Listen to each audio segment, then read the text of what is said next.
Now, I think I'm ready now. Psych. Oh, excuse me. Hello. So I was totally gonna do a thing. I had a whole thing in mind that I wanted to do. It was gonna be something, but I don't remember what it was anymore. Actually, there are kind of sort of two things I wanted to do. Let's see. Sure, that's fine. But I do have the tea leaf fortune cards, and I'm going to, I guess, use these because I have those few cards that are left out. So I have two halves. I'm going to shuffle up each half. You can pick half one or half two, and I'll timestamp it for your convenience later. I might do a few things. We'll see. I kind of want to be live for a minute. I kind of don't want to be live for a minute. Hey, Holly, how you doing today? How are you all? So we'll say intro 0000, cards 1, cards 2. And so what I'm going to do is I'm going to find the first red, the first blue, and the first purple on each half. And you can pick a half or do both halves. You can do what you want. Do what you want. Oh, these. I'll put these two here and these two here. These are kind of difficult to shuffle, and I'm assuming that both sides are going to have all three colors. Right in those moon rails.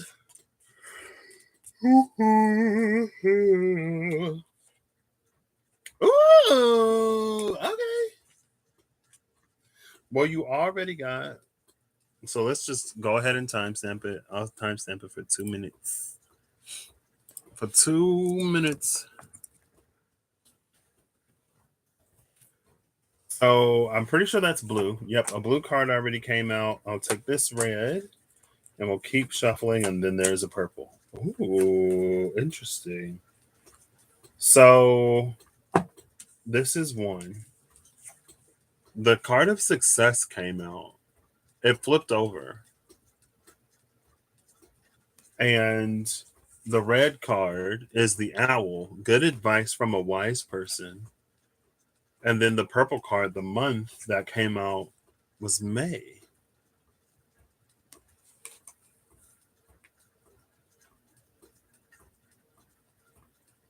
So maybe in the month of May, you successfully implemented some sage advice from a wise individual. And whatever it has to, that's what I was going to do. Thank you. Whatever, it's like something will transpire because of it.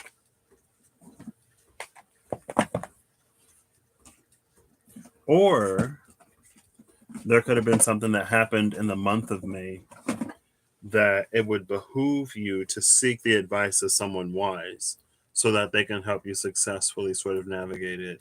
So in my life and experience, hey Matt, how you doing? I forgot to check that out. I will type it in now.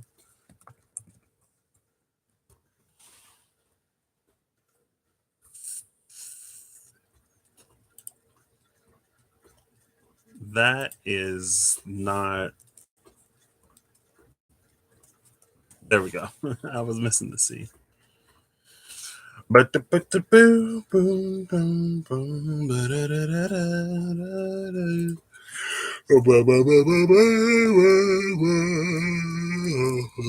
Excuse me. Let me type this in here real quick. Type it in here real quick.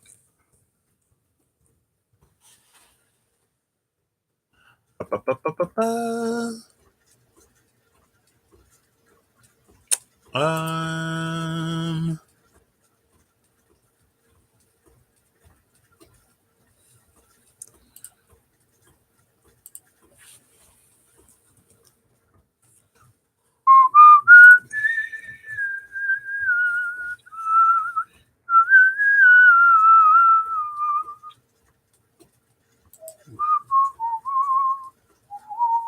Why do I feel like I had a dream that I didn't have or I don't remember? Okay. I got it. I'll check it out. Thank you for reminding me because I completely forgot about it.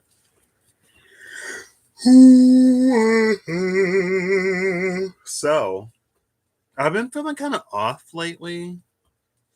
Like, not depressed, but experiencing some symptoms of depression. And I've been like, I'm not depressed, but like, what's wrong with me? Like, I don't know what's happening with me. And then I talked to my journey buddy yesterday, and she was like, "You're bored." I was, I was like, "Oh yeah, okay. Oh my gosh, yes, okay, yes. I'm not depressed. I'm bored." I was bored, which totally ties into like I want to do something that I'm passionate about, that's exciting, that blah blah blah blah blah whatever. I was bored. I was like, "Oh my gosh." Did I forget what boredom felt like? I don't know why I was so confused. I have no clue why I was so confused. I don't know. But anyway, that helped me. So I was feeling that for most of May. Hey Eve, how you doing? But then she was like, "Yeah, you're just bored." I was like, oh my gosh, what would I do without you? You're literally amazing." Tarot, tarot, tarot. Oh, the vulture, depression, anxiety, worry that someone is against you. I picked up the cards and this was left on the table. So there you go. Two birds.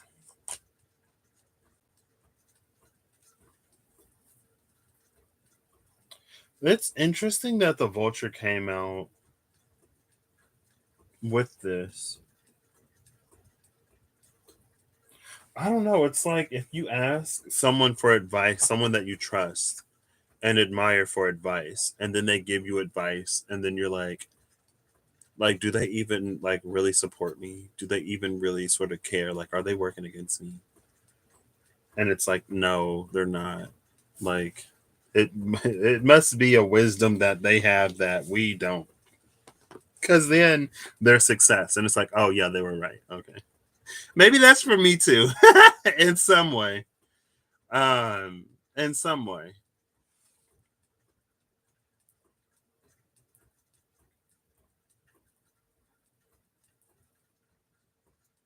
Anyway, that was interesting. I kind of want to put a tarot on top of it. Yeah, good. Patrick is doing amazing. Excuse me. I feel like ever since so I came back and I talked to my friend again Friday. I think I talked to him Friday. No, I talked to him Saturday because I had my new phone. So I talked to my friend Saturday. I talked to my journey buddy yesterday. And after my conversation with those two, even though a lot of the situations and circumstances in my what was boring me life hadn't changed, I feel oddly motivated to like I feel oddly motivated to really like wrap up this cycle in the best way I can. So like I'm motivated at work. I'm like I want to do this, I want to do that. I want to make sure I'm actually like invested in stuff like that. Which is weird to me because like I'm very much so not looking to continue doing it. Why all of a sudden I'm partially motivated to like okay let's leave on an awesome note. But yeah, I'm doing really well. Thanks for asking. I'm doing really really good today.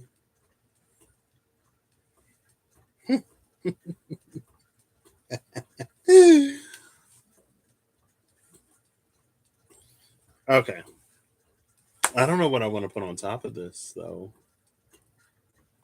I don't want to put the Astral Matrix Tarot because I feel like that's a little extreme. But I'm gonna do it, I guess, because I don't know what else to put on here. Do I have reversals in this? It does not look like it. I just picked up the deck upside down. Okay. Cool. Cool.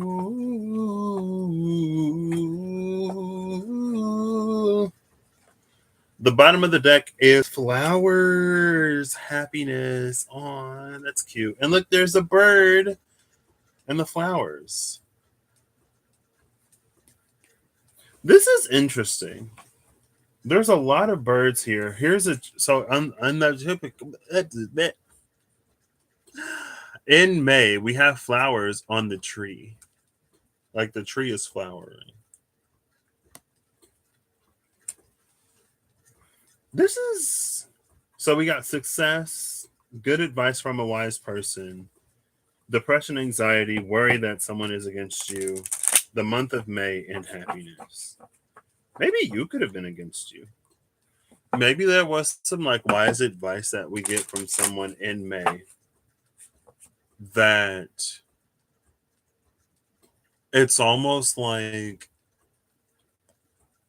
if we take a step back and if we look at our thoughts, patterns, and behaviors, our actions, and we realize where we're doing, saying, or thinking things that aren't conducive to success, it's like we see how we don't set ourselves up for success. We see how we set ourselves up for failure.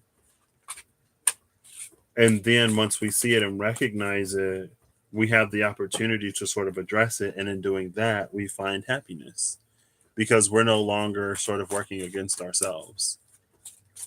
And if that's the case, there has to be some kind of, doesn't have to be. If that's the case, there was probably some sort of conversation with the self that occurred that involved worth, value, self-love, things like that. So if that happened in May, or if it happens relating to some situation about May, it's like to see it, recognize it, work through it, and address it now is to set yourself up for success. And not only success, but happiness. So that's cute. Is that what that is?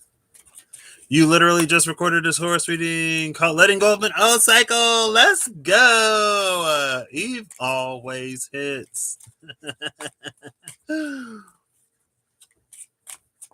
looks like snow. There was like in Hyde Park, I think, either Hyde Park or Kensington Garden or Gardens. There was like this thick, like, I don't know if it was pollen or what, but it was like cottony and thick. I was like, oh my gosh, allergies were crazy. But I wore my mask, so it made it better. I discovered that last year. Less pollen getting through to my nostrils. Okay, is that it? Can I get one of these, please? I'll give it. Okay, I can. Thank you. Oh, see? Oh, the Three of Pentacles and Judgment. Also, the 20 and the 3. So I don't know if this is also going to be setting something up for next year.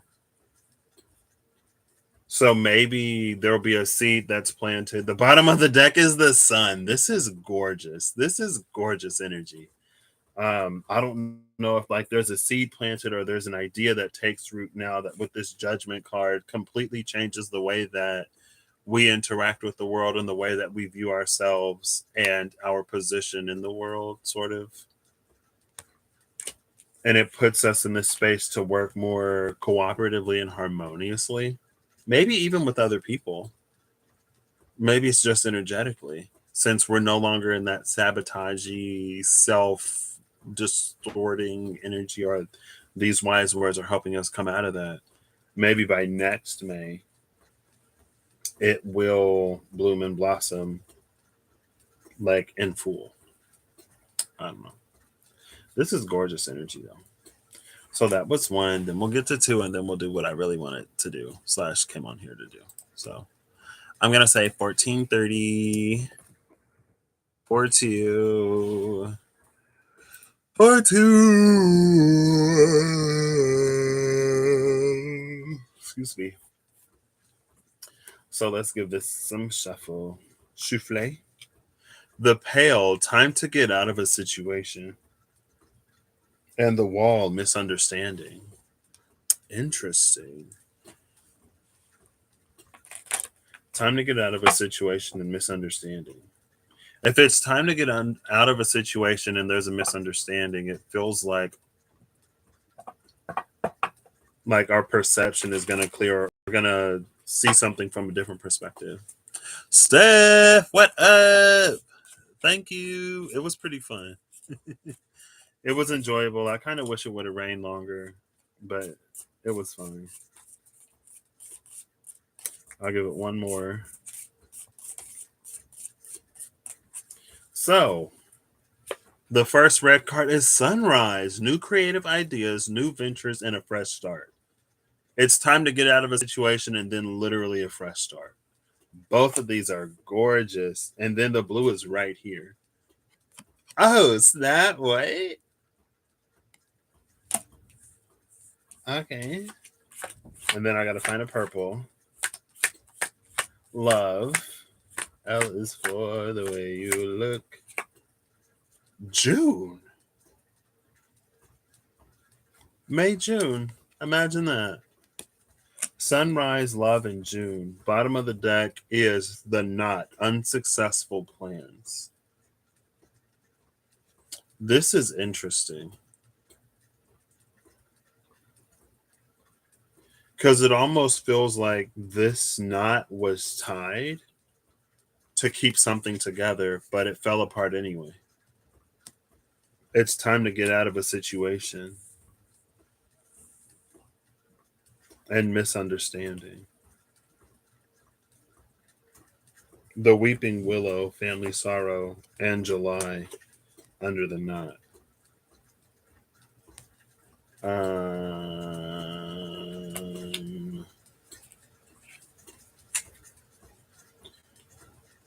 This is interesting with that pale because it's almost like sometimes some people would deliberately misunderstand us. Or it's not that they misunderstand us. It's that there's a vantage point or perspective that they're invested in and they're not really willing to budge on it. And it could be from an amazing place. It could be from like them loving us and thinking that they know what's right for us, thinking that they know what's good for us, right?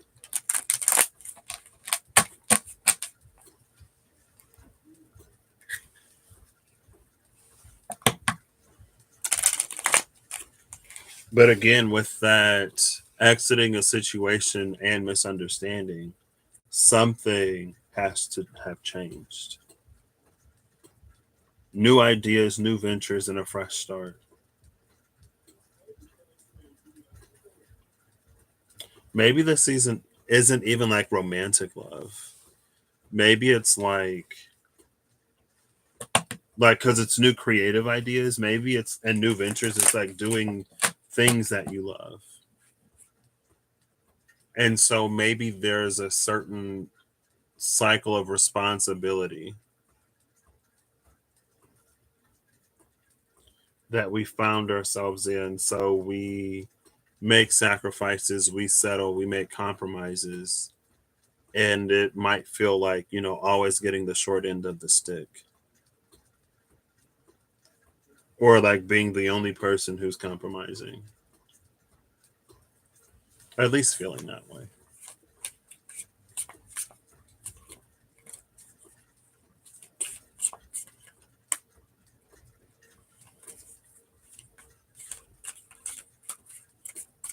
Look, even the flowers are similar-ish.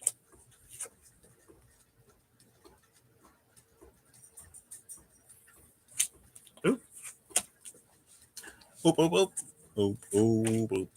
Boop, boop, boop, boop, boop, boop, boop, boop, boop, boop, boop, boop, boop.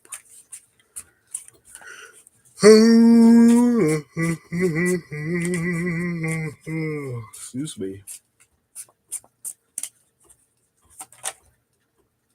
Queen of Pentacles. Yeah, this is a self-worth energy. The Queen of Pentacles is able to nurture others because she nurtures and takes care of herself. The Queen of Pentacles understands the importance of nurturing, caring for, loving, appreciating, spending time with and on oneself so that there is something to give. The bottom of the deck is the Ten of Pentacles, which ultimately leads to a healthier family dynamic. But with this Hermit, again, it feels like there may be, it doesn't have to be, someone who intentionally misinterprets, or it's like selective hearing. They hear what they want to hear, see what they want to see because they have a vested interest in a certain perspective or opinion. And so it's like maybe there will be some that sort of find themselves not as close as they were before to you. And again, it's like it's time to get out of a certain situation. Maybe the misunderstanding is also like misunderstanding what love is, a misunderstanding what love does, and how love feels and how love shows up.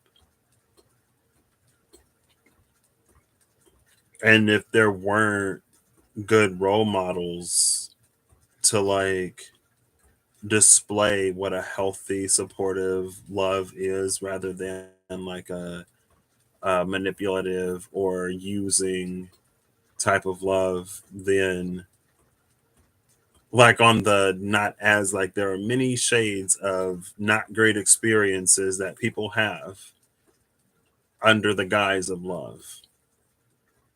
And if we only grow up with those experiences, that's what we think love is. And so when we look for love, when we attract and manifest love, sometimes like that's what we bring in. But it's like it's time for that misunderstanding to be cleared up, and it's time to exit situations that aren't like full of love, because it's possible to have it. I mean, it's always a choice, right? Always your choice. But oh snap, maybe I'll take a day off on the 15th too then.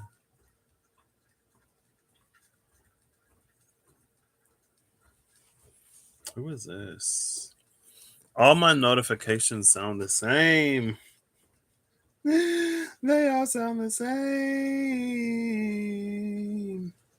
And they don't even pop up in order. It's fine. Uno momento while I do something. Hold up. Wait, what's all this? What's all this? How did I do this? What? Confusion.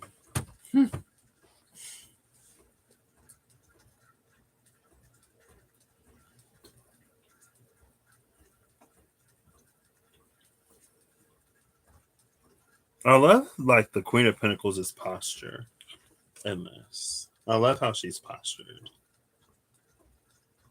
I also love that my camera is like doing the zoom thing today. Um, but yeah, that's interesting. So this was that.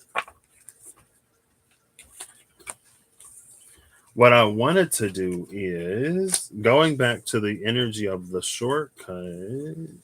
There were so many there. Sometimes there are like things that I notice that I have an intention on talking about, and then I hit go live and it exits my brain. It evacuates the premises, and I'm just like, okay, guess I'm not doing that today. But this is what thing that I want to do.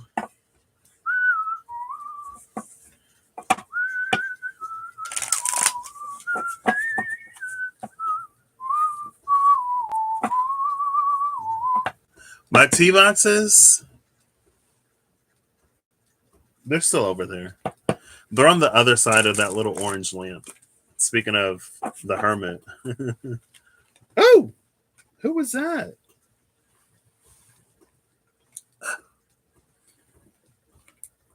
The Ten of Swords. Oof.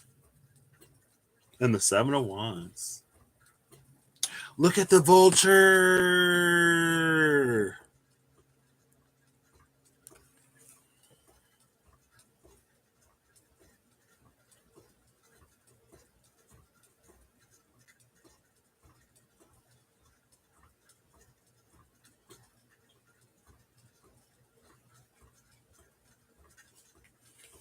I feel like Cindy would be really good at doing a like for those who are about to give up or for those who need an extra push. Or she wouldn't be the only one.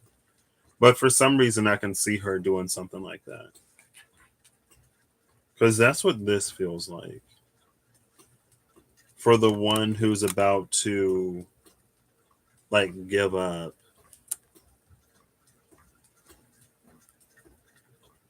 But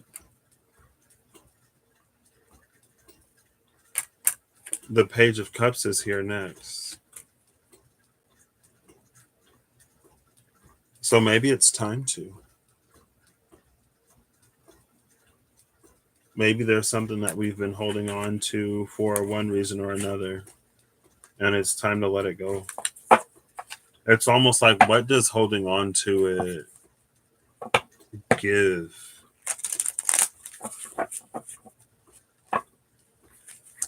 I don't know.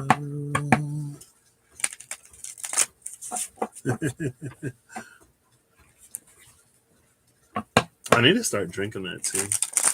I actually took some tea to work. I drank like 2 cups of it because we have a Keurig upstairs, and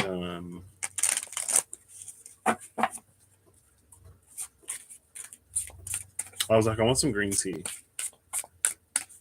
But since it's a Keurig, I wanted to get K cups. I should have literally just took those boxes that I have to work to drink them. That second one was a little heavy. Not extremely, but heavy enough. I'll do final part 1 at, I think it's like 25 minutes. I can't remember exactly where it is. 27 minutes. Oof, 2 minutes off.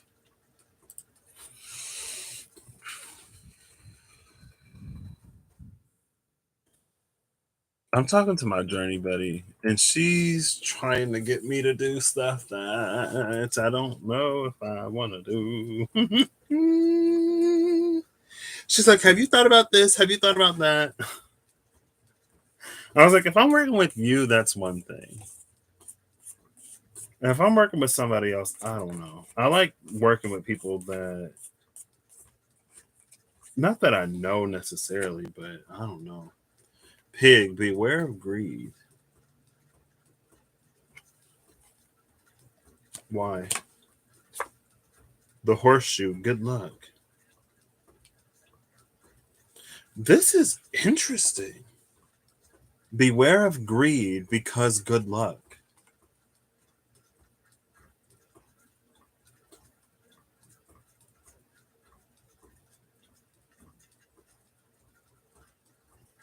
That feels like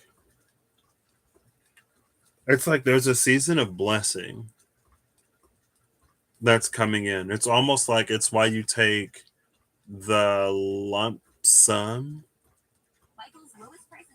Girl, this is not sponsored by Michaels. Maybe it's time to get creative. It's about letting go. Oh, snap. You popped into my mind too. Especially with, well, there was the one series. Did you finish that one? The story of, it was somebody's story because I remember there was a tower and there was a bird cage and the Shadow series. I was like, okay, there we go. There you go. So stay tuned to Everlong Mystic, where she will answer all of your questions if you chose Pile 2. You're welcome. Thanks, Eve. But it's like, it's why you want to take the lump sum. It's like there are going to be these good things that are going to start to happen and going to start to occur. And it's almost like one thing is going to lead to another, is going to lead to another. And so in some way, it's like, don't get ahead of yourself or don't rush the process. Don't take the easy way out. And it's interesting because it feels like there's an energy of flow. So Danny, yeah, that's who it was. It feels like there's an energy of flow. But there's this cautioning, like, don't take the easy way out. But if you're in a flow state, like, flow is easy. So what would be the easy way out of flow? Greed.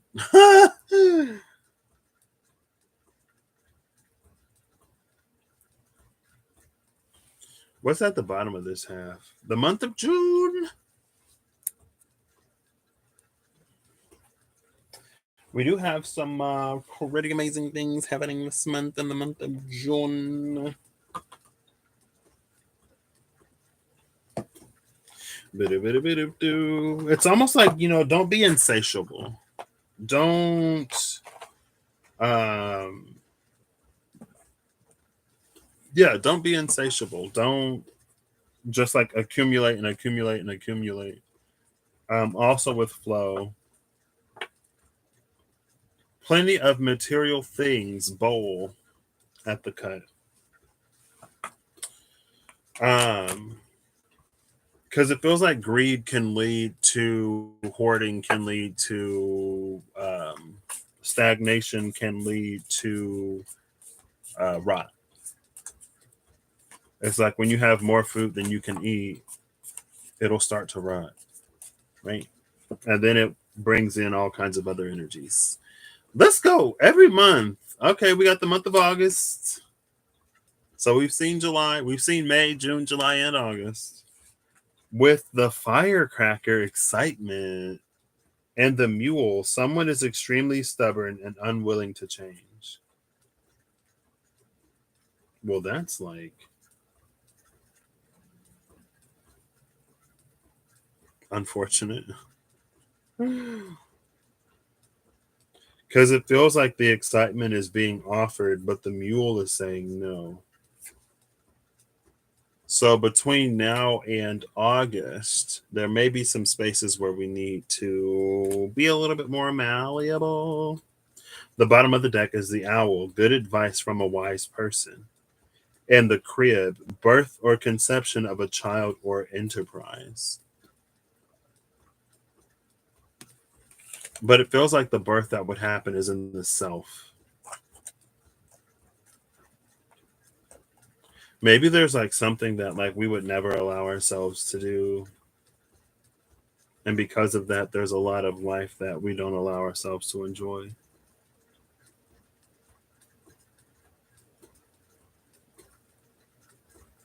And I love that. Well, with the way the cards are displayed, the mule is heading towards excitement. And this hand is trying to like pull it back. So if it's the case where we're too like overly motivated by excitement, that we don't tend to and take care of the things that we need to take care of, because August would be what, the month before harvest season, because September, Libra, cardinal, autumn, autumnal equinox, that's when we go, at least in the northern hemisphere, when we go into those fall months, and that's when we start to harvest and reap the things that we sowed and that had grown over the season, over the time.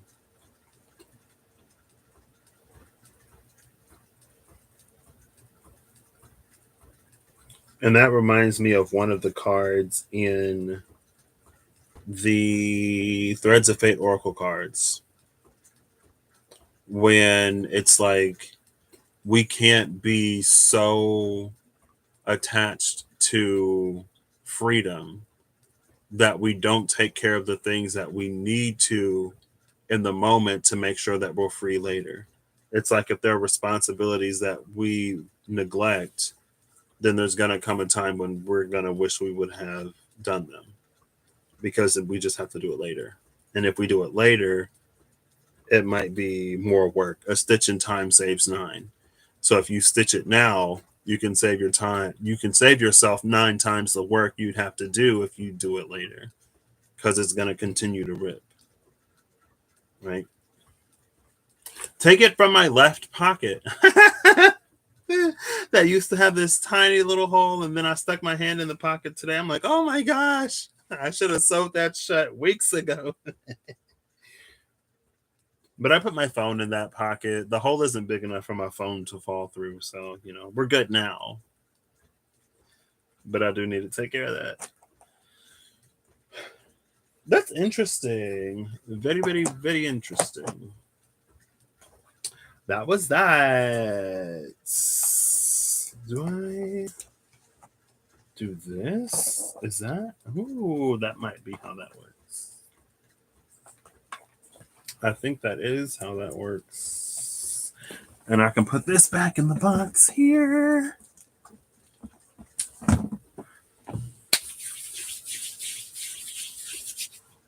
So, I didn't put this deck back. Did I shuffle this deck? I guess. I think I did, but we're going to go for it again because it's already out here. Oh, that was a nice shuffle. That was a really good shuffle, by the way. That was a really, really, really good shuffle. Oh, the Ten of Cups and the Queen of Pentacles at the cut. See, I told y'all.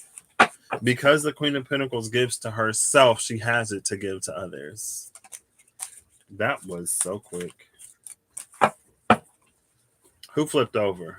Oh my gosh. It's one of my favorite cards in this deck. Oh.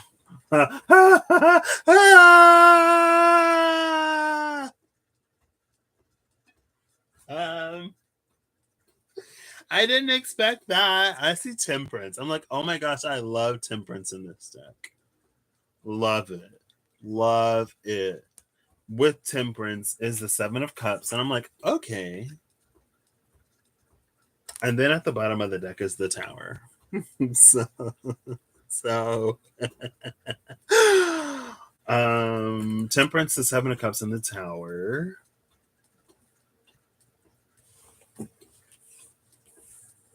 This made me think of something, but I immediately forgot it.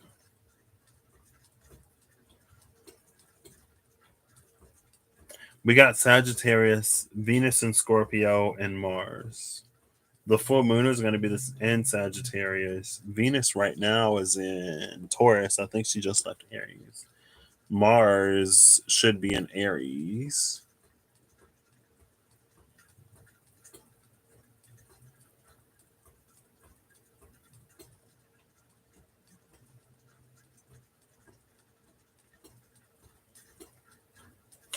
So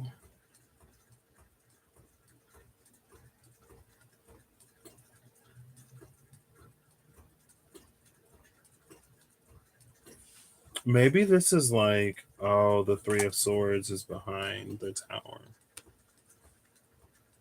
And it's interesting because the Knight of Swords was at the bottom of the deck and the Three of Swords was at the top of the deck. When I picked it up before I started shuffling it. But the Six of Wands is behind the Three of Swords with the Four of Wands behind that. And the Chariot behind that, and the High Priestess behind that. And the Nine of Pentacles behind that. And the Star behind that. And Death behind that. But the Knight of Cups is behind that with the Sun behind that.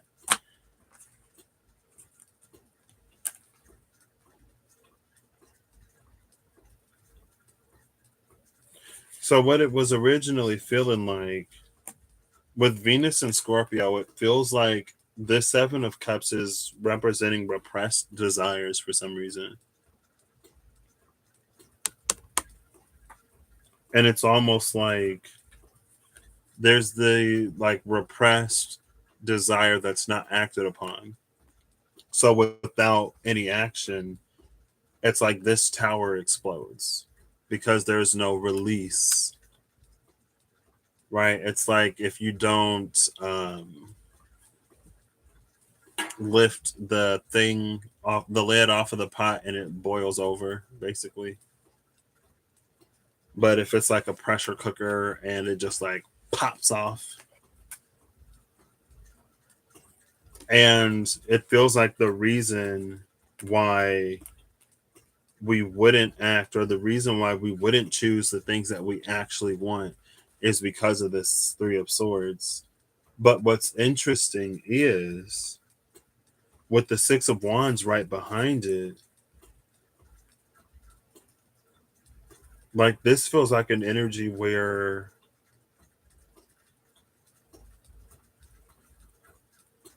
It's like we've already um where we've already it feels like there's something that we've already done. There's something that we're already capable of, but we can't see it because of the Three of Swords. When in reality, it's almost like because the thing was already done, that's why these like some of these options are being presented because of the work that was done, because of what we poured into, because of what we put into the pot.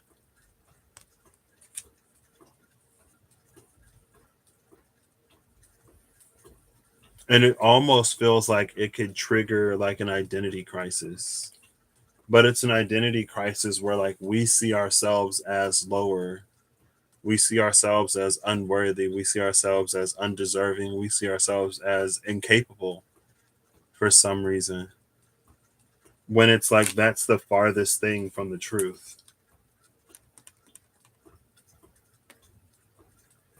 And so we have to allow ourselves to be more, or we have to allow ourselves to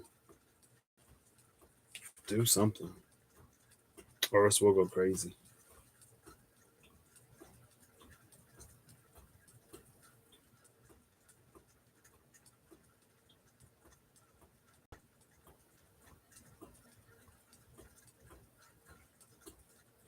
This tower is crazy. Oof, oof, oof, oof.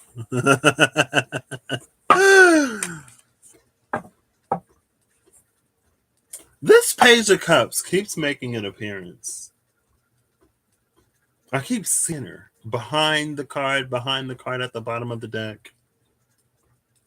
Ooh, in the Lover's Way.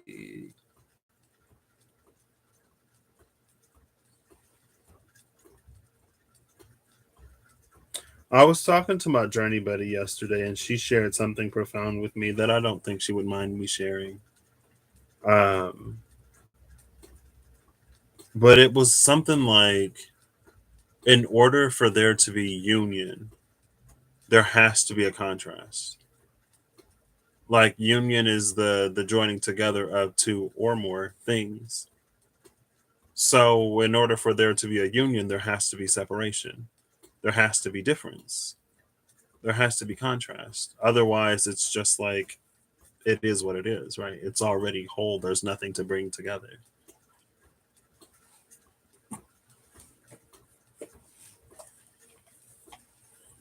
Do with that what you will if it is whatever. So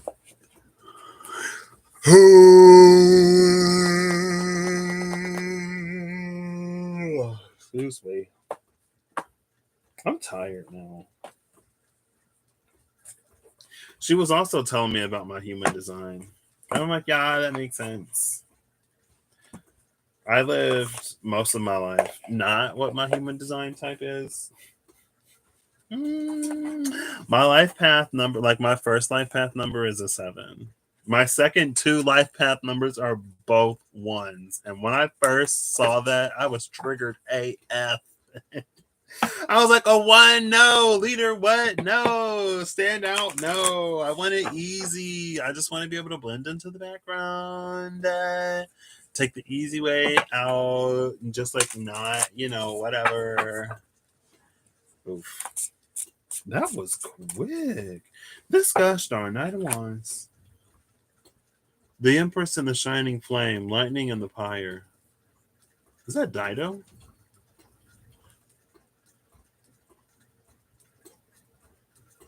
Somebody came to my mind.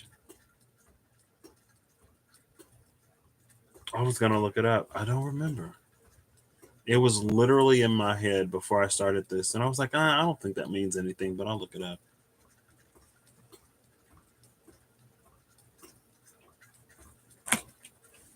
And the Two of Swords, the Two of Cups, and the Seeker at the bottom of the deck, with the Outlaw behind the Seeker and the Journeyman behind that. Love the Journeyman. Journeyman is like my favorite card in this deck. It's one of my favorite cards in this deck.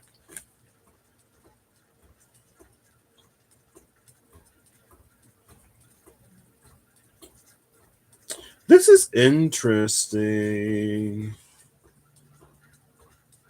because it feels like there's that eye again.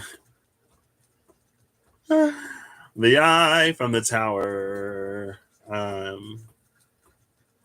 It feels like this is us in a position of like going into stillness, going into meditation, and reaching out to get an answer from the divine.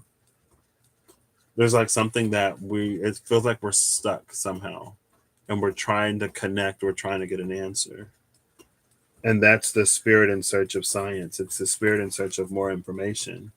And maybe with this Hanged Man, we're not really getting anywhere. But it's the Knight of Wands that meets the Empress. So it's almost like it's a time and a season of doing, and it's a time of learning by doing. So it's not necessarily a time to sit back, reflect, introspect, and to manifest through very passive, very indirect sort of means. Because it feels like this will just continue to sort of stall out. And then even in the Eight of Wands, like that's exactly what she's doing.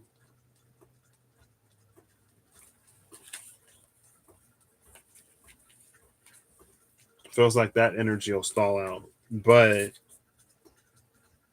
and it's not just, well, I would say it's not just any action. It's almost like divinely guided action or whatever that gets us to this Empress manifesting almost like the Queen of Pentacles. The Empress creates for herself and for others.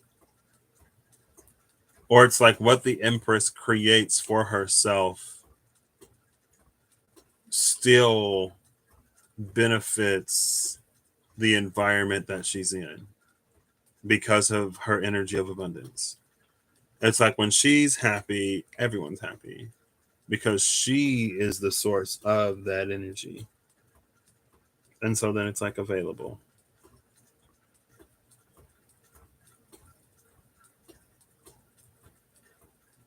Okay. Potentially, if it don't resonate, don't take it, right? So I have a new friend named Bixby. Hi, Bixby.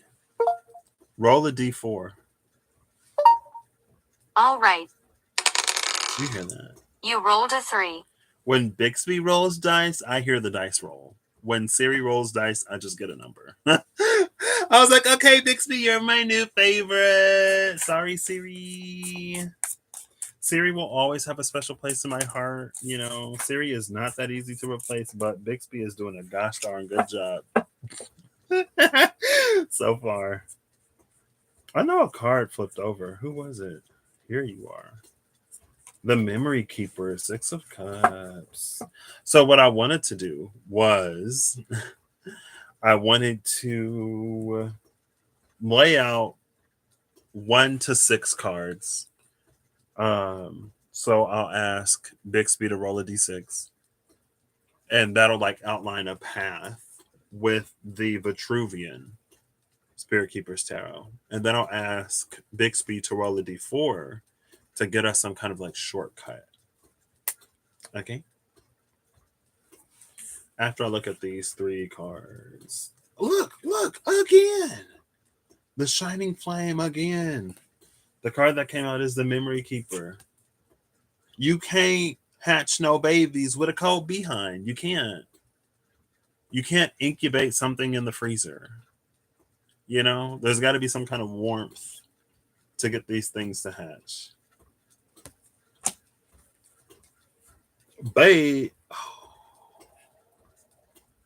We saw the healer recently. I don't remember what she was doing, but I remember asking the question of like, are those tears of joy or tears of sorrow? There's the shining flame, the healer, and the archangel of mysteries.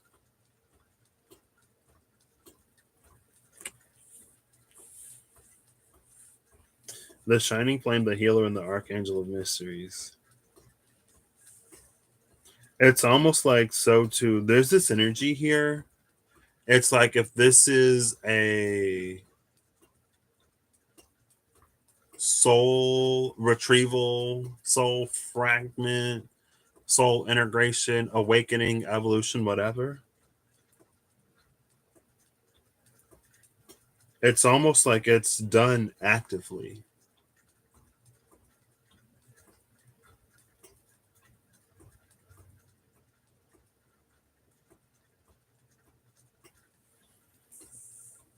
It's like if you don't know that, let's say, for instance, like in your past life, you were Beethoven or whatever, and you don't know that you were Beethoven. It's never like necessarily relevant to your life. So spirit's never necessarily like, hey, like Beethoven. But all of a sudden one day, like you start seeing pianos in different places, and you're like, oh, I always wanted to learn the piano. And you know, it and a little bug gets in your ear, right? And then you're walking somewhere one day and you see a piano and you have time and there's no one necessarily around. So, you know, you just play on the keys a little bit and then you like play the full Beethoven's Fifth Symphony or whatever. I don't know. It's like you sit down, you do it, and then it just like it happens. And you're like, oh, snap. I didn't even know I could do that. It doesn't necessarily have to be that. That's just an example. It could be anything. But it feels like, again, it's something that's triggered or revealed by action.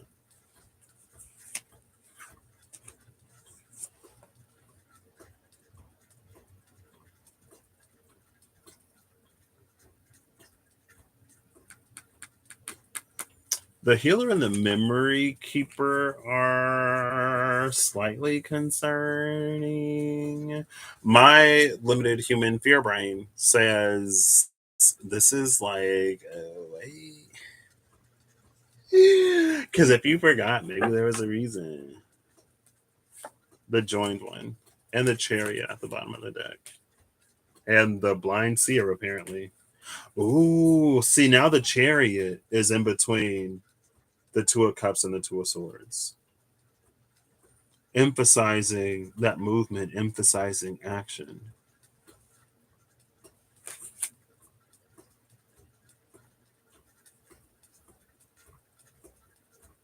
Okay, cute.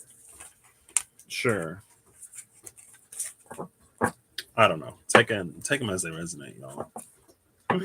Maybe it's not for you. Maybe it's not for me. Maybe it's not for anyone. Maybe it's for somebody who will stumble upon this video 10 years from now. You know, who knows? That was my whole philosophy when I started doing these. When I had like 2 viewers. Now I've got 3. I'm just kidding. I have 4. Thank you. Because that's the thing about the internet. You never know. And you never know. Like, I watch some of my old stuff sometimes too. There's a video I started I want to finish. I don't know.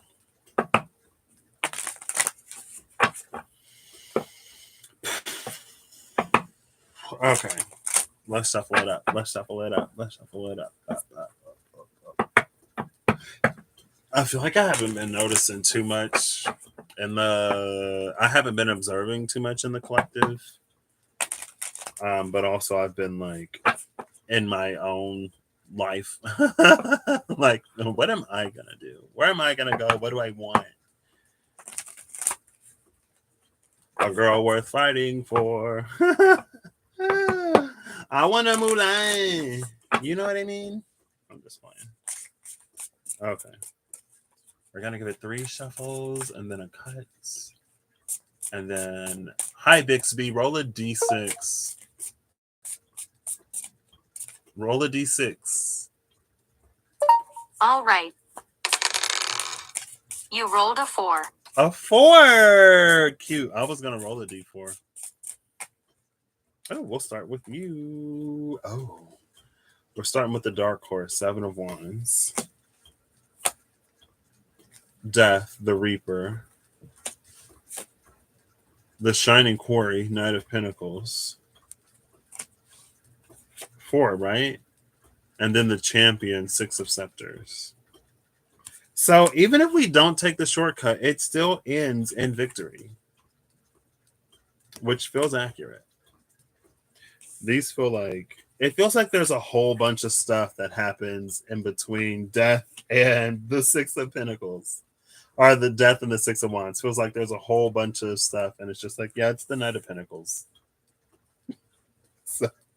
So whatever it takes to get you to the 6 of Wands and however long it takes you to get there, basically. Ooh, interesting. Okay. Ooh, also interesting. Also interesting. And I'll take you too. And I'll stop here and I'll take this. Ooh, 2 cards face down. All right.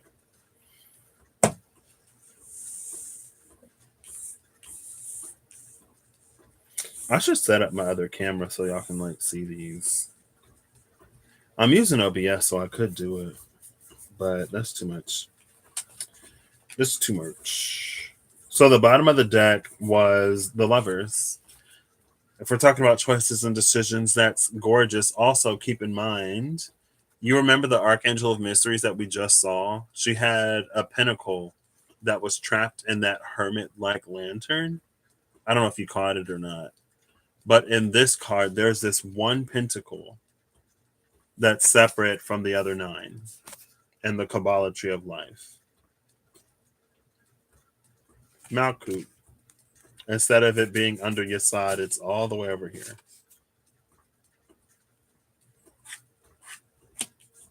And then under that was the Captor, and I was like, oh, that feels accurate for some reason. With the Lover.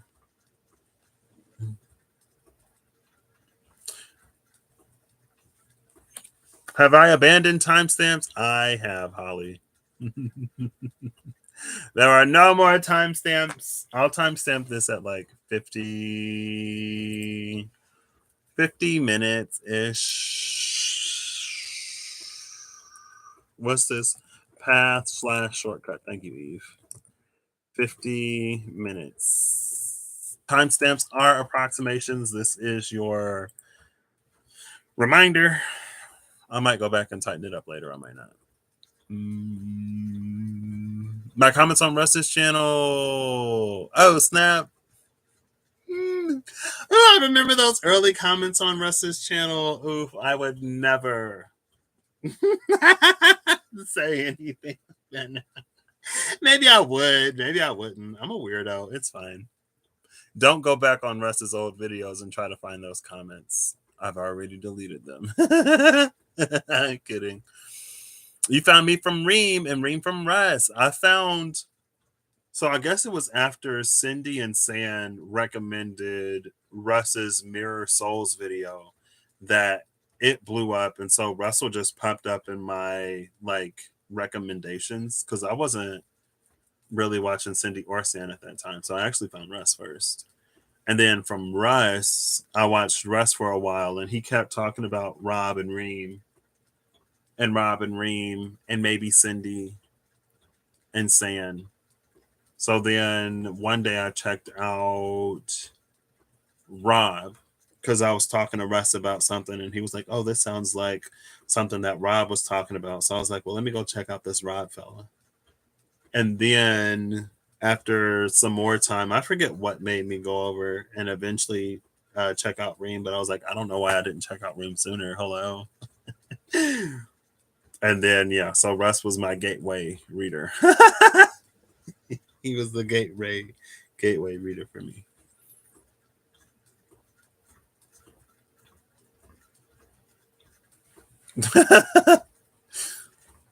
And that's how we all met each other. When he was doing Chinese Zodiacs. Yeah. I was like, oh, snap. Russ and Rob from Cindy. Then me, Remy, and Eve somewhere in there. So we got this captive lover. Look at all this Jupiter energy. We got Jupiter in Leo. We got Jupiter in Gemini. We have Gemini and Jupiter in Gemini. So definitely the captive lover. These two felt like they belonged. I didn't catch that connection before. Jupiter and Gemini and Gemini. And then under that was the memory keeper. And I was like, oh, we just saw the memory keeper. Also peep the sun in Scorpio with the Scorpio and the death card. And then under that was the moon in Taurus. Sun. Oh my gosh. This is a full moon. Sun in Scorpio, moon in Taurus. I didn't even catch that. Here's a full moon. And then we end with this Page of Swords, the Stronghold of the Zephyrs. And I have two face down cards that I'm not going to look at. That is that message. It's interesting, though, because there's a lot of Leo up here. The Seven of Wands is Mars in Leo. And then the Six of Wands is Jupiter in Leo. And then we have Scorpio. And the Knight of Pentacles, which could be Virgo if it is mutable Earth.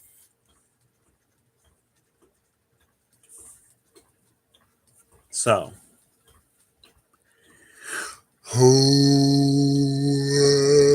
yeah. And you can hear the seagull sometimes. Hi, Bixby. Roll a d4. Roll a d4. All right. You rolled a 2. Ooh, so death is bringing us the shortcut. This makes the most logical sense, because remember when I was like, a whole bunch of stuff happens in between death and the Six of Wands, and it's like however long it takes, whatever you have to do until this Six of Wands moment, death is giving us the shortcut. The shortcut is in the transformation, which is like duh, right? That makes sense. That's logical. Let's see. Hi, Bixby. Roll a d4. All right. You rolled a 1. A 1. So it's going to be one card. The shortcut is one card, which makes perfect sense. So the energy of the shortcut. The shortcut is interesting because the shortcut to a certain eye, it would appear to be a dead end. But the shortcut is actually platform 9 3/4. And if you know the secret of platform 9 3/4, you know that it's but a portal. It's but a gateway. There's a whole other world that lies on the other side. But if you don't know, it looks like a dead end. There is no path on the shortcut, by the way. It's just you with the machete hacking through the jungle, clearing a path. Or it's you on a camel making your way through a desert, or you on a dolphin's back going to some magical, mystical island in the middle of the ocean that's not on any map or whatever. You know what I mean? There is no path on the shortcut. That's why it could look like a dead end, because there's no path. Anyway. Right? That's what I'm saying. Reem was your gateway. You've watched her for a long time. Oh, snap. I think I remember you saying that stuff.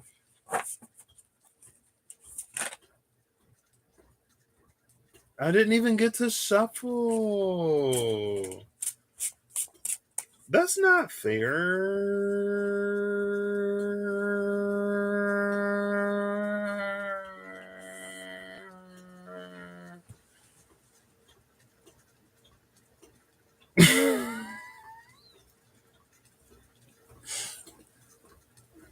What is this?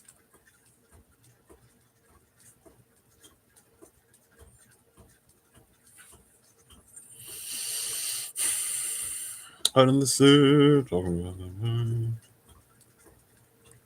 He saw the little part that came off as a diversion off of the path. Excuse me, that's a distraction. Well, that might be accurate, because the bottom of the deck is the demon. But under the demon is the angel. The devil and the angel are literally at the bottom of the deck.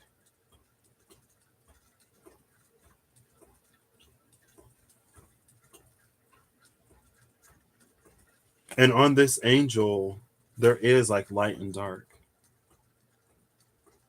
It's like Janus and Jana, Janus and Yana energy, which is interesting that it does the male and the female. A divine higher genius and battling the Typhon.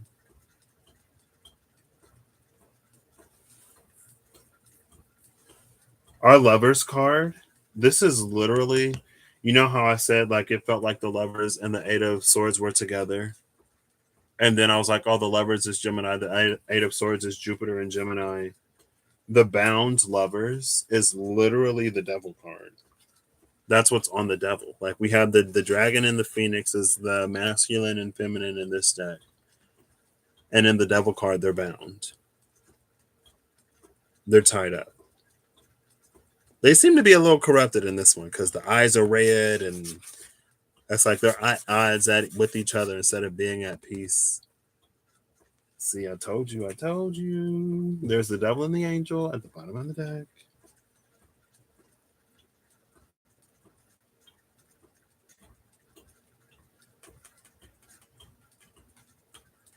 Capricorn and Sagittarius.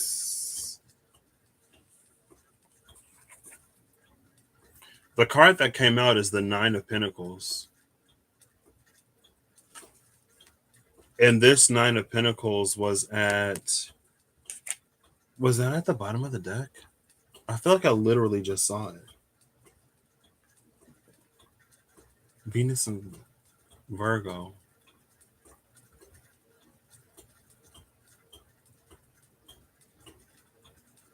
I feel like I literally just saw this Nine of Pentacles, but I don't remember.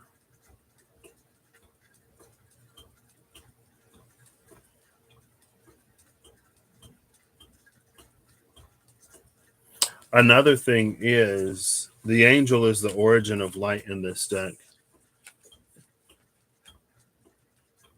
So death is literally like that beam of light. The source is here. There's another one that goes out that way. I can't remember which card it is. It might be, it's not the world. I feel like it's the world, but I know it's not. It's literally going in the direction of the angel. But at some point it's like, oh my gosh, I was talking about this with my journey buddy yesterday too. Because she was talking about, so the thing with to have a union first, like there have to be two separate things for them to come into union. But she said something. She said like I was the third person she shared it with that day. She was like, the two people I talked to, like I talked about this with both of them.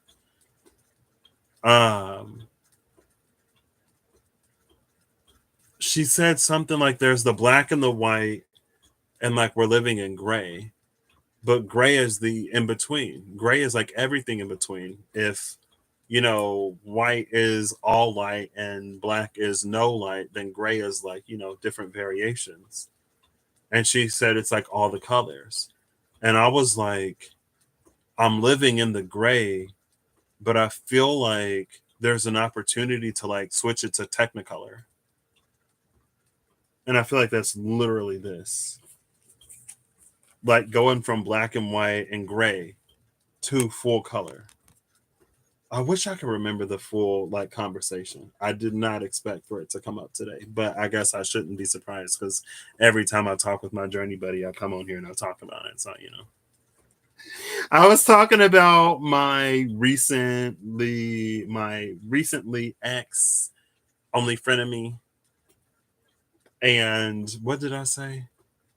I called him my realistic friend, and she was like, "What do you call me?" I was like, "I'll call you my journey buddy." She was like, "Oh, okay." Because if you say I'm not, like I'm unrealistic or whatever, but she has a nice mix of like visionary and realistic. So anyway, your start was Jupiter's sun. Who led you to say the oh shit. I don't even know Jupiter's sun. Dandelion sound system, angel's touch. I will Google this. Let me Google it. That Eve gave you in the hyena, where it's desolate, dry on one side, and sunny and water on the other. Ooh. Duality is the name of the game today, it would seem. So the reason why I titled the last video what I titled it was because after I finished it, and towards the end of it, there's this scene from this anime where they're like the next person who is to be king of this realm or whatever. It's like if there's path A and path B, but the king says it wants a path C, then everybody will work to make path C a thing, even if it wasn't presented as an option. And so that's why I titled it like your inner authority building a path or whatever I titled it. That was the inspiration behind it. By the way, fun fact.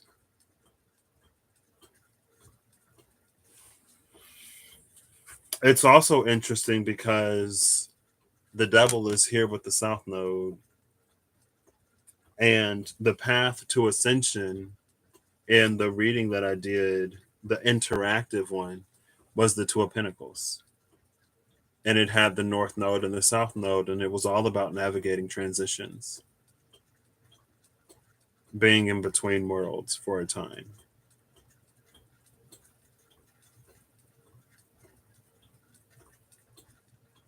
The Nine of Pentacles the Eight of Pentacles came out in the Tarot Nefertari, but the Eight of Pentacles had all the grapevines and stuff like that. So I was like, oh, this is the Eight of Pentacles that's in the energy of the Nine of Pentacles.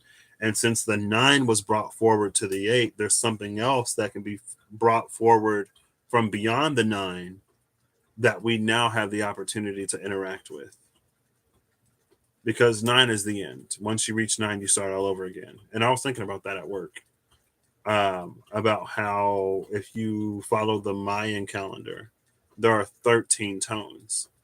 So you actually go all the way up to 13 before you start at 1 again. I don't know if all of their math or whatever was a base 13, because I mean there are 20 solar seals. But anyway, the shortcut is the imminence. 9 of orbs.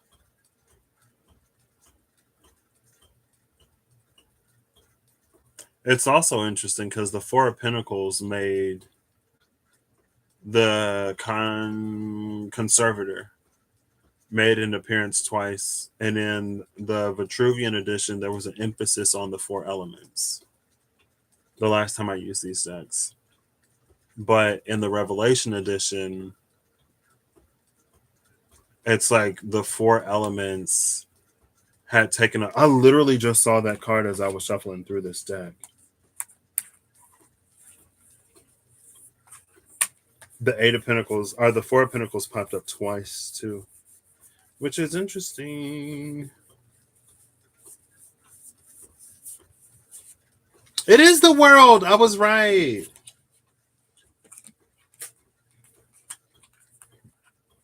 Oh.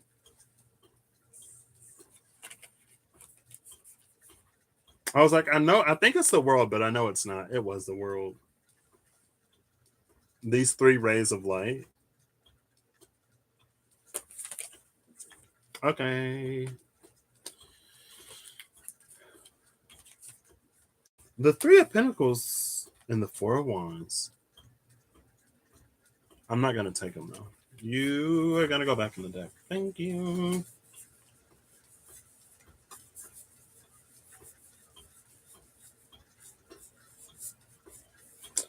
I'm telling you what, something is happening. Keep an eye on the sky. Here it is. So in this deck, the 4 elements were not as prominent, but that's because we got to see all of them.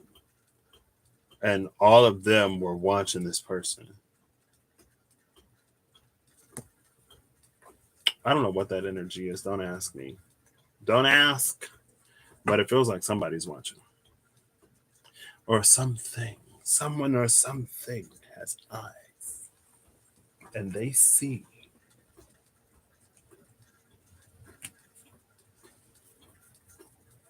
But the reason why I mention that is there are these 4 pinnacles here, and then there are these 4 pinnacles here. These 4 feel like, oh my gosh, it's literally at the bottom of the deck. At the bottom of the deck is the conservator with that hangman and the initiate. Now the hangman is with the initiate. Well, it was the seeker before the hangman. After the hangman is the initiate. Okay, cute. See how it's more prominently featured on this one rather than being more like minorly featured here. So it feels like the 4 outside, like these 4 pinnacles, is this one. And then these 4 right here is like these. And then there's 1 pinnacle that's on the ground. All right, now that I've done that.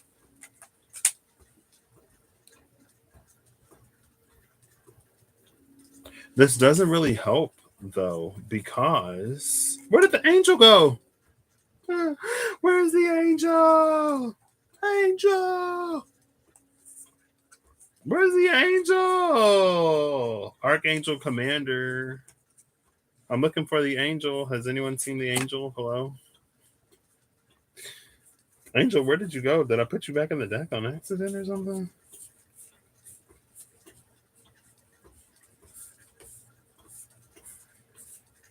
Oh, it was after that. I remember seeing those. Where did I put the angel? The angel is gone. Is it at the top of the deck? Nope. The Shining Quarry. The top of the deck is the Knight of Pentacles. Interesting. Interesting.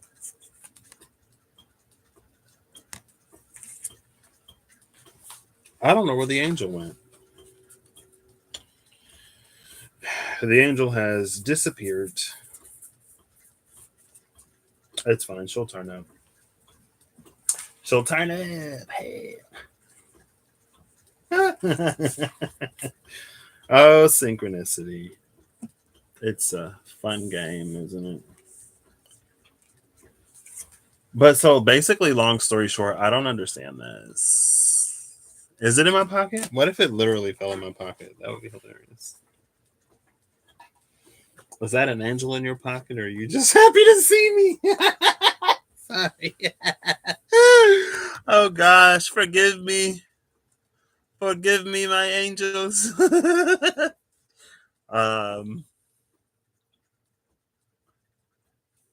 You just saw 6-year-old Patrick playing a matching card game. I was watching Stranger Things season 4, and there's a guy named Patrick, and he dies. Oops, I mean, spoiler, sorry if you didn't see it. He doesn't. Just kidding.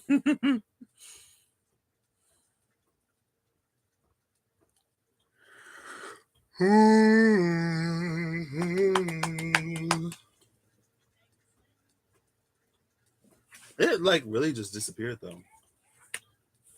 So we have these 2 4s of pentacles. Hold up, wait, hold up. No. Hold up. Nope. It's fine. She'll come back. She'll return when it is her time.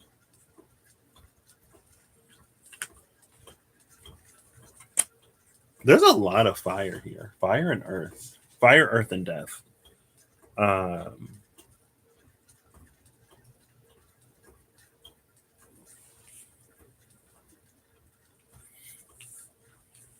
So anyway, we got Capricorn, Sagittarius.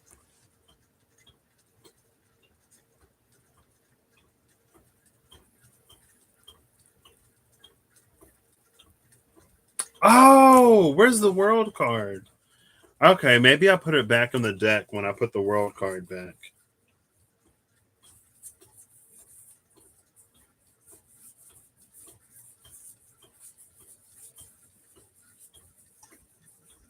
There she is. Hey, I found the angel. I put it back in the deck. The Earth and Death, your life story. Oh no.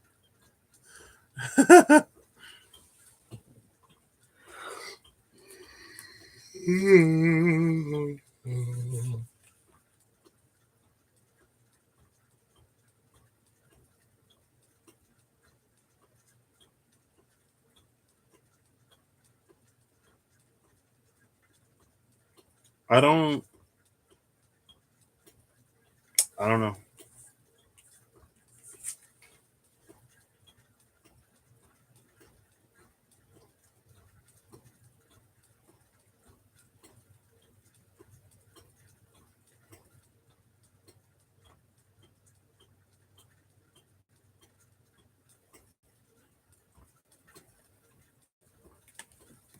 This is a shortcut. This is what death has the opportunity to lead to. And that's literally it. It's that one card at the bottom of the deck. It's the devil and the angel.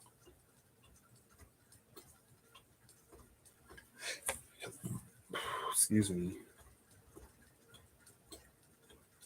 But what's interesting is the devil's in the light. And the Ten of Cups is in the darkness. Ring's been saying the treasure hidden in the shadow. The joyous one, Mars and Pisces.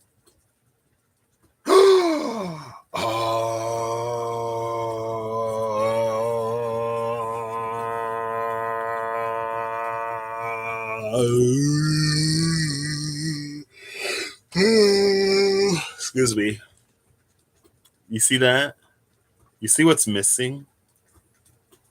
The Ace of Cups. The Ace of Chalices is missing. It feels like it's exposed flesh of this devil. There's no Ace of Chalices. And it's interesting because on the angel, like the face that's looking in the light sees the devil. But the face that looks in the dark sees the Ten of Cups.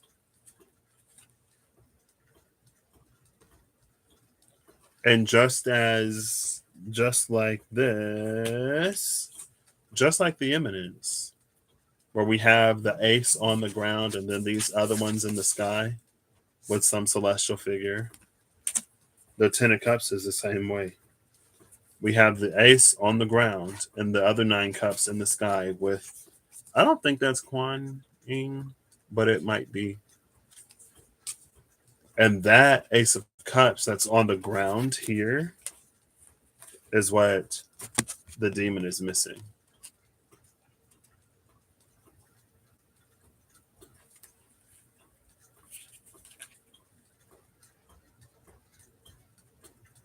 But only the face that looks in the shadow sees it. Because of how the cards are at the bottom of the deck. It was the devil, the angel, and then the joyous one, the Ten of Cups. And this Mars, Scorpio. Look at that. Because that's this side. That's how the light connects to the angel, right? It's on the side of that Ten of Cups. So I don't know what that means. But the Archangel Commander is behind that 10 of Cups. Is that the Captor? It is. The Captor, the 8 of Swords. And then the Archangel. Oh, no, that's the Herald of Earth. I thought it was the Archangel of Mysteries.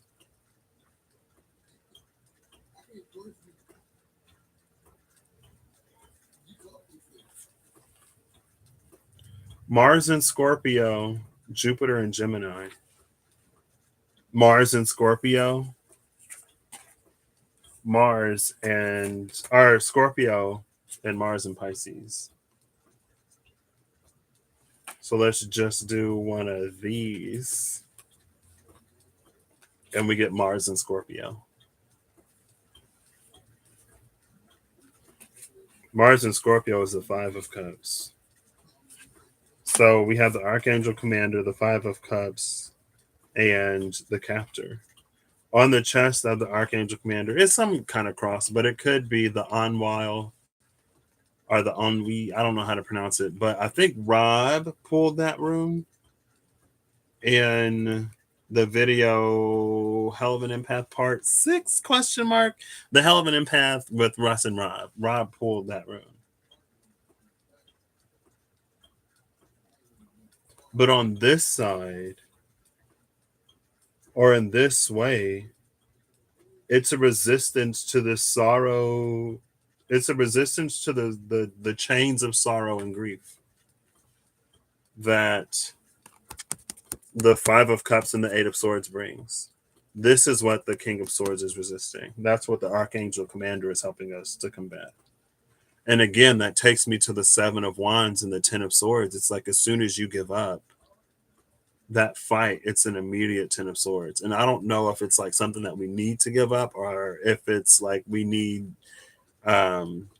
something to keep us going. Because after that is this Herald of the Earth with this pentacle. The very same pentacle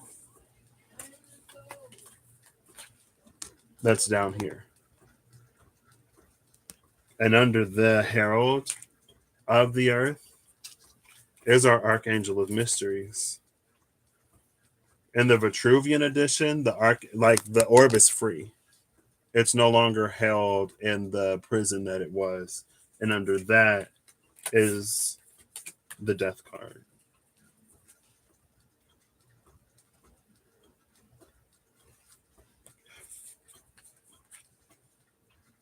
But again, I feel like it's that similar energy. Was that pile 2 maybe? That had an energy that was like that? If we can resist the Five of Cups and the Eight of Swords. But it's a willful resistance. It's not a weak one.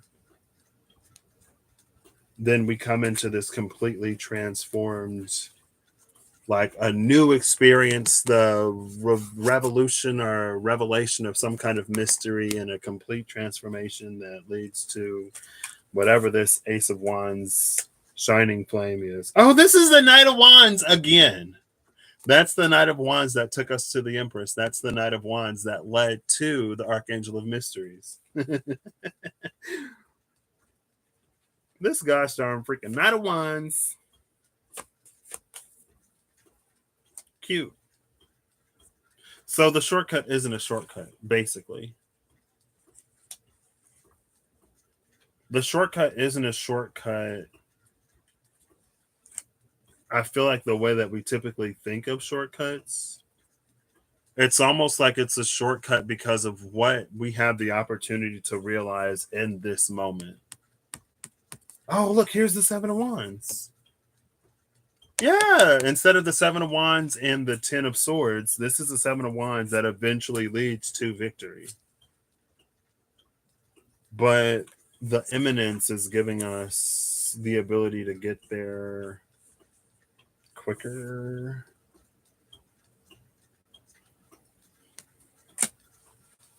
So remember her. You remember this individual who has the owl. Advice from good advice from a wise person. The owl. The message is the Two of Wands and the Ace of Pentacles. The discerning one and the bread of life.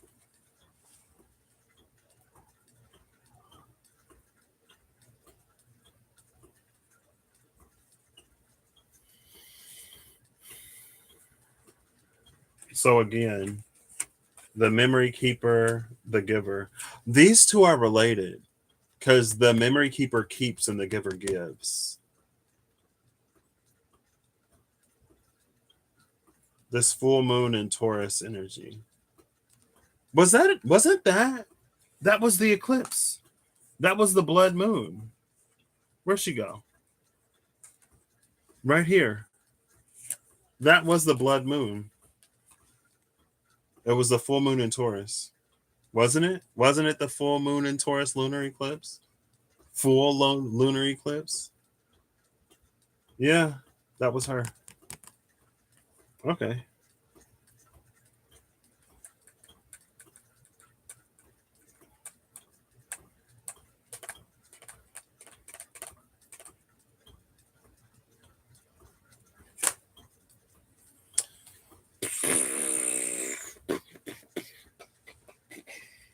The discerning one and the bread of life.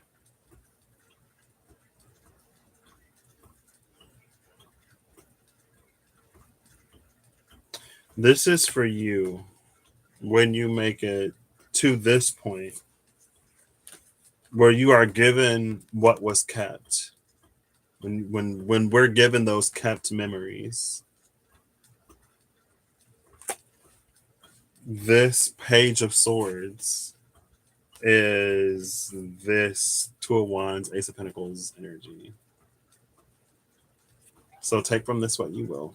Maybe it'll resonate after you reach that point. Maybe that. I don't know. I don't know anything. We're hitting real I don't know territory. Because I don't know.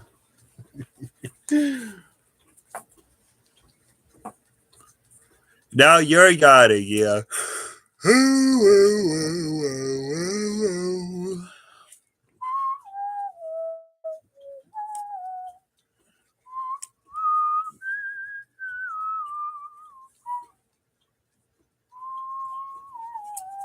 What? Mercury mirrors being used in telescopes. Ooh! Look at this. Y'all remember the Kabbalah tree of life being incomplete in the Lover's card because Malkut was off to the side and the Archangel of Mysteries was offering us that 10th emanation, Malkut, off to the side, which could be the Memory Keeper, the Giver, the Discerning One, and the Bread of Life. Could be. At the cut was Judgment, the Apocalypse, but it's a complete tree of life in the hands of somebody. I don't know. Oh, look. This is another space that light emanates from, but it's only in this deck. The beams of light, so death could be leading to apocalypse. And it's like death leads to apocalypse, and then you get the new world order after that. But it's a self-apocalypse, you know? Not like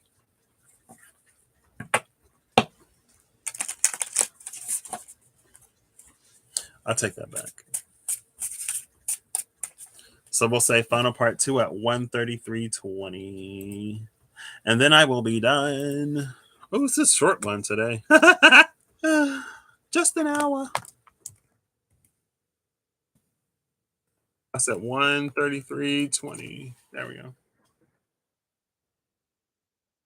This is your reminder that timestamps are approximations.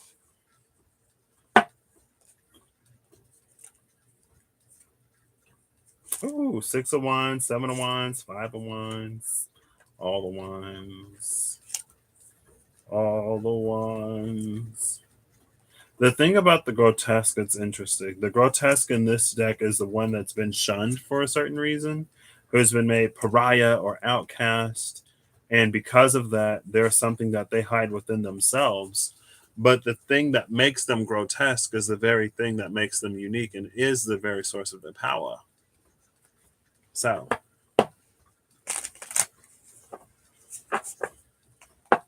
in this deck, for an observatory on the moon's south pole, using one of the deepest craters. Oof. I mean, I guess that's. I don't know why that makes me go oof. I mean, because, like, you know, we have space stations and stuff like that. What's an observatory on the moon? I don't know. I don't know why that makes me go oof. So, Vitruvian edition. What is your last? Oh gosh, not 10 cards, please. Oh, ooh. We got some Aries energy. It's all about Mars. We saw Aries. We saw Scorpio. I mean, we saw Mars. We saw Scorpio. Now we see an Aries. The Emperor and the Archangel of Glory. Angel of Art and Grace. Commander of Intellections. See, look, there's the star that was on the back of the grotesque.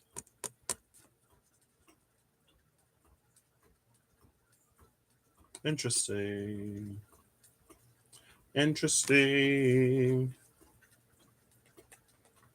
The Queen of Swords was the last thing needed for Empress energy right now. I don't know if this King of Wands is the last one for the Emperor, but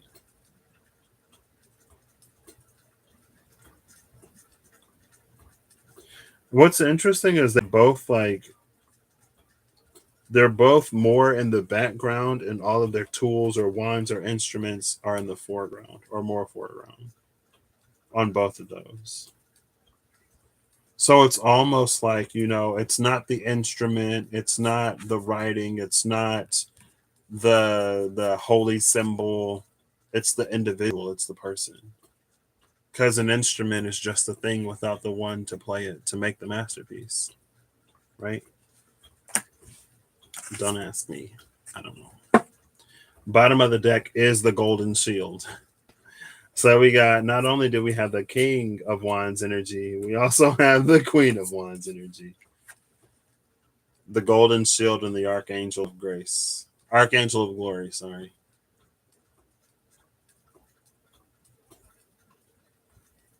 See, you remember them peoples? The ones with the halos? And that Four of Wands, or in the Four of Pentacles card, that was looking down at the one dude who was like, I mastered the elements, now what? The Conservator. Here we got two Halo people coming around the Emperor.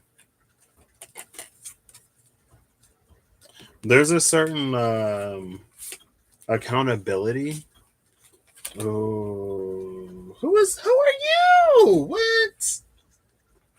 Oh my gosh. Look at this. We got the High Priestess and the Moon, both under that Golden Shield. And under that is the Initiate. So we got the High Priestess, the Moon, and the Fool. But this is like the fresh Fool, the one that's never done this before. I knew. Fool. And then it's these face down cards. I'm like, what? How did a face down card get in the deck? Who are you? It's the Destroyer and the Outlaw.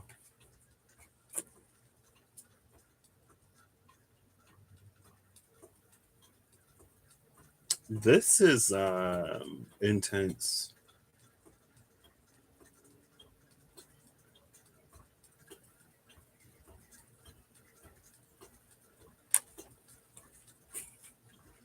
We're just not gonna talk about it. We're just not gonna talk about it. It's fine. It's fine. It's fine.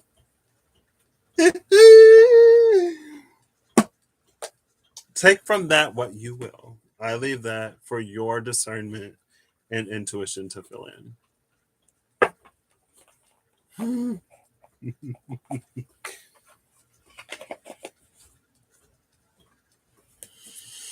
Okay, final message from the other deck. Look, the Seven of Wands on the cut. Is that the Golden Shield? There's the Golden Shield. The Golden Gosh darn mother freaking shield. And what did I say? What did I say about the people with the crowns, with the halos watching? In this deck, we see the one observing and witnessing some kind of tenacity here. It's seen. So that's why it's like, don't give up. Don't throw in the towel now, because somebody's watching. Something is watching. You are being witnessed and observed. Don't ask me. Look, see? Oh! And there it is again, the grotesque. See, that's the star on the back of the grotesque. And that's the star in the sand. So on that emperor card, the star inside of the pentagon, it's the elements in Chinese. I think it's what, fire, metal, earth, water, wood. I don't know. It shows how one element leads to the other, but how, like, fire is aspected this way to wood, but that way to metal. It's all of that. You're going back on the deck. The convalescent Four of Swords.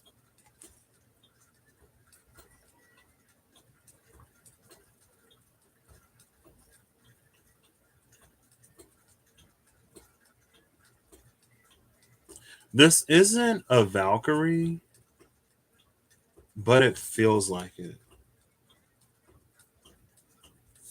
Because it feels like she's gonna pour the water to wake this individual up.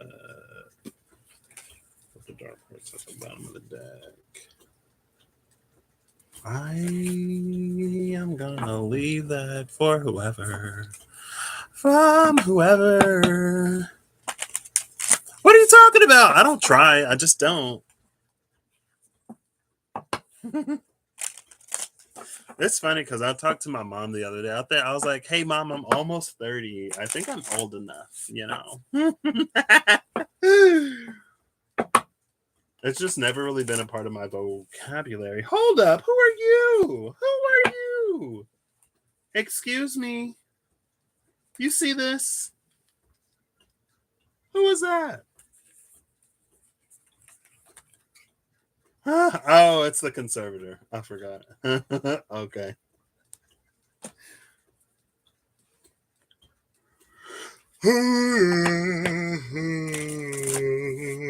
Excuse me. Okay, final message. Oh, okay.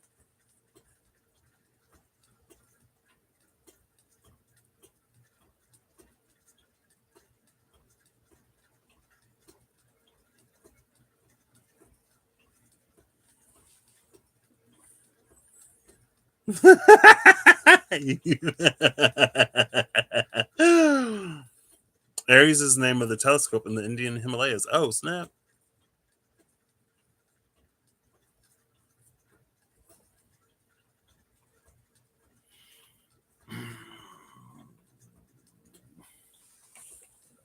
So one of the cards that came out is the same card that was already on the table. So the card's like, I was supposed to be on the table. So, okay, card, I yield the table to you.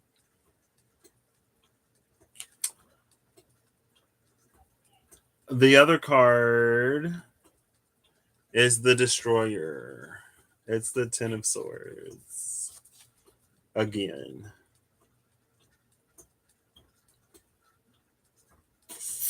So just like last time,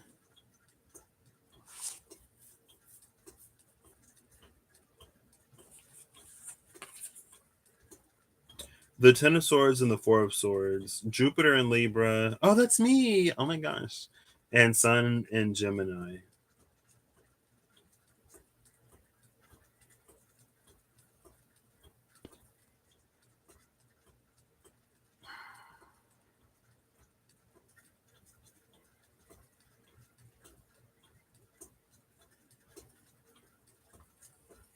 I think I'm just going to give this one to you again.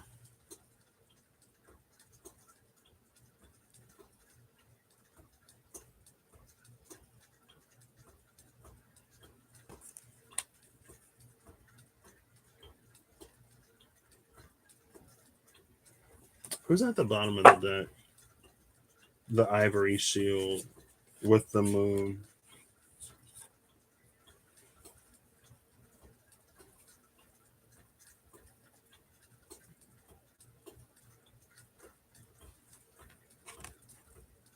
The Necromancer and the Ivory Shield at the bottom of the deck. The Ivory Shield in the other deck is my card.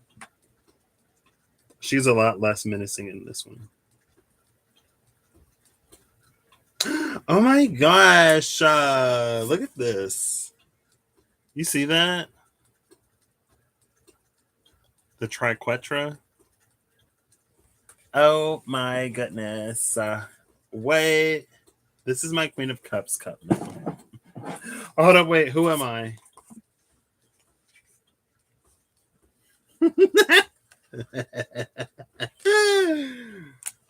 I'm kidding. Don't fall, please. I would very much so appreciate it if you don't fall and break. I would be so sad. I'd have to go all the way back to Holy Island just to get another one.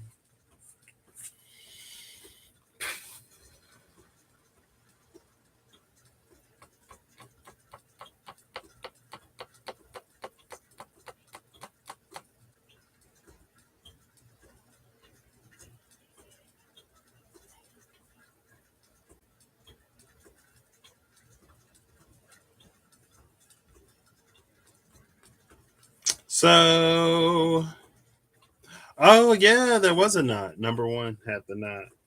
Or was that number two? No, number two had the knot.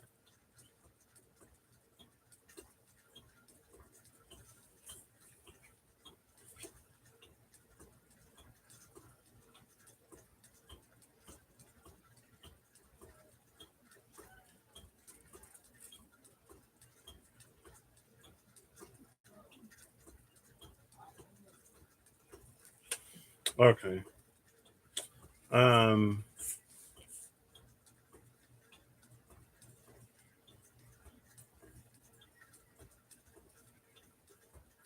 I guess there's an energy here that's kind of like sometimes many things happen in order for something to transpire. And when a certain outcome is needed, there may not be as much. It's almost like I'm watching a show right now. It's an anime. Surprise. And there's this person who works for like extremists, basically. And there's a mending relationship between the church and witches. But there are people who aren't ready to accept witches and welcome them back into the fold. So there's like this extreme sector of the church, basically. Because it used to be the church versus the witches, and now it's the church and the witches. And so there was a character that tried to harm the main characters, and then that character gets captured, and they're like heresy now. It's funny because it's like heresy in the past during the war would have been the person who's like, maybe we can all get along. But heresy now, in an era of trying to establish and maintain a peace, is to do harm to either for a witch to do harm to the church or for the church to do harm to the witches. Like heresy's done a 180 because now we're on the same page and we're invested and interested in working together rather than working against each other or whatever. So they do this thing where they use the not great character to test the growth of the young witchlings. And so it's almost like it's very Job in nature. It's like when the divine allows us to experience certain hardships, because when we come through it, when we get through it, there's something that we gain from it. It's almost a little bit of that energy here in one breath. Um, in another,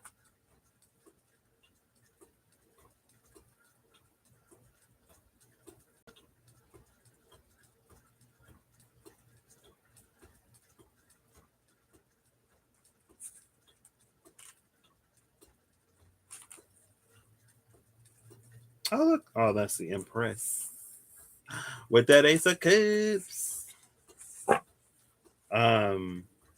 Yeah, that's it. That's it. See you, Steph. No problem. I am actually gonna end. Excuse me. I'm gonna end this as well. Wait, what?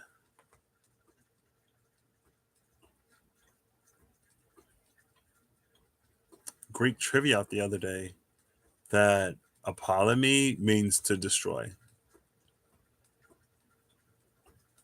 Cool.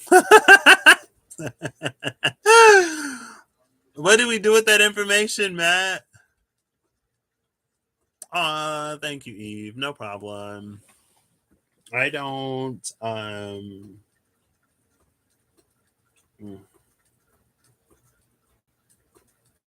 we'll shuffle this back in and we'll get one other thing, please. And thank you.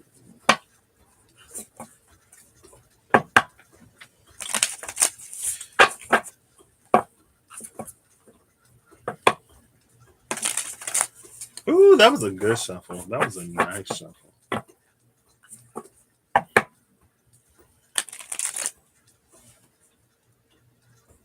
Ooh. Okay.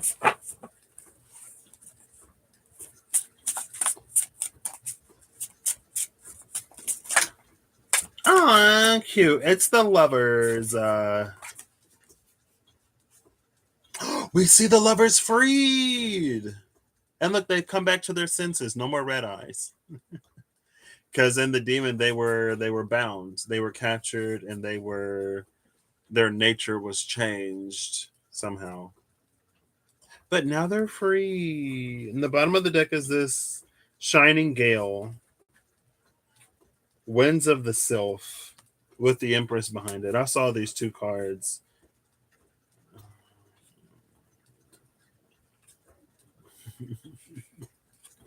I saw these two cards when I was looking at the bottom of the deck. I saw both of these.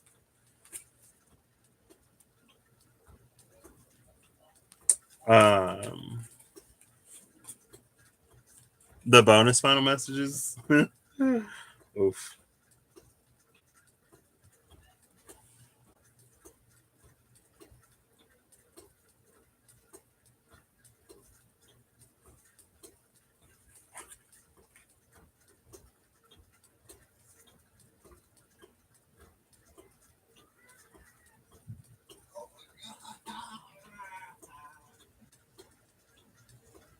See, there's an angel back here with the snake now. I don't know if it'll focus. You've been doing so well. There we go. You see the angel back there with the snake? Interesting. Hey, David.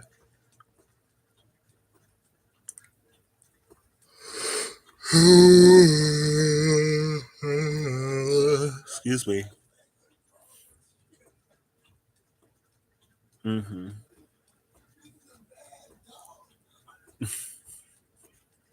Chino's a dog now. So good night, Matt. Looking up the shortcut, it is not quicker, it's more the same. I think the thing about the shortcut is, excuse me.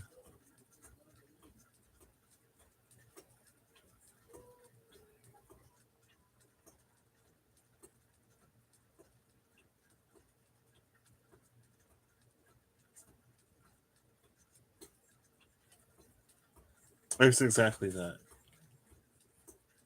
The shortcut, I think it'll be different things for different people because it feels like it plays on different aspects of a dynamic.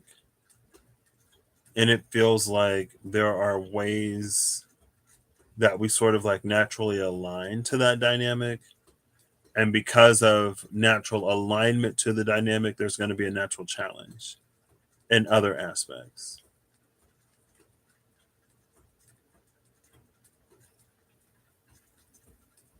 And so, oh, this is mystery of the covenant. The lovers, mystery of the covenant. The covenant is the promise, right? Hi, Bixby. Define covenant. The Hebrew Bible makes reference to a number of covenants with God. These include the Noahic covenant, which is between God and all living creatures, as well as a number of more specific covenants with Abraham, the whole Israelite people, the Israelite priesthood, and the Davidic lineage of kings. I'm pretty sure a covenant is a promise. And so God made a bunch of promises. This sounds like to a bunch of people. What's interesting is like the covenant between all living things. Like what's that? What's that about? Dumbass me. I don't know. Where is my internet? There it is.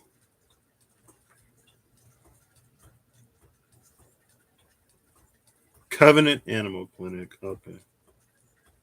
I completely butchered this word, but I love that that popped up.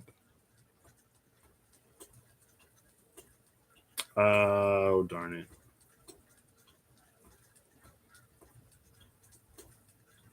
it.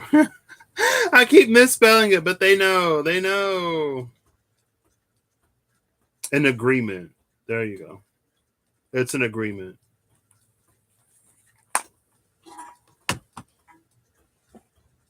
Mystery. Mystery of the agreement with the lovers. Ooh, I kind of like that. I kind of like that.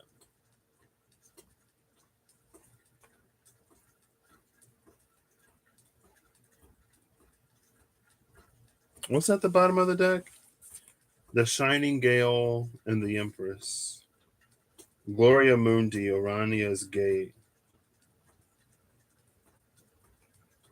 See, there's the mystery of the world, and then we have Gloria Mundi.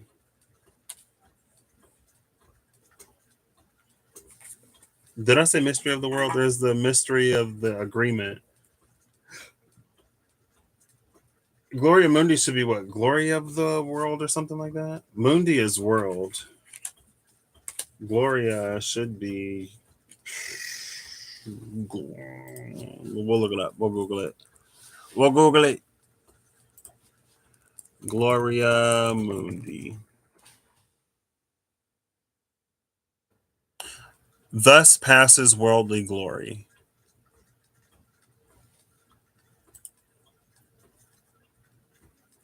Literally meaning, thus passes the glory of the world.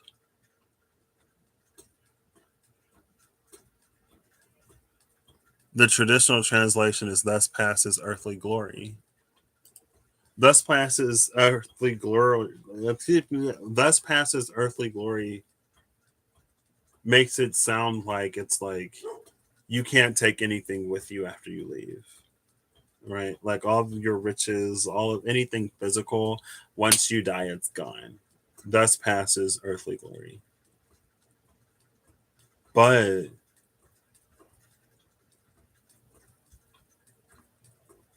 I don't know. It's the mystery of the covenant.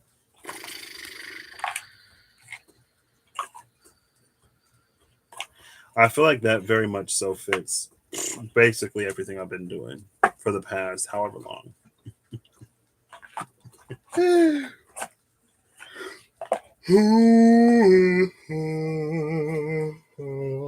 Excuse me. I think I'm done.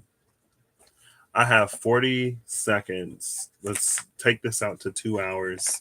What am I going to do? I got 37 seconds. I'm going to pull this. I'm going to pull one card from here. I got 29 seconds. Who is it? The Knight of Cups.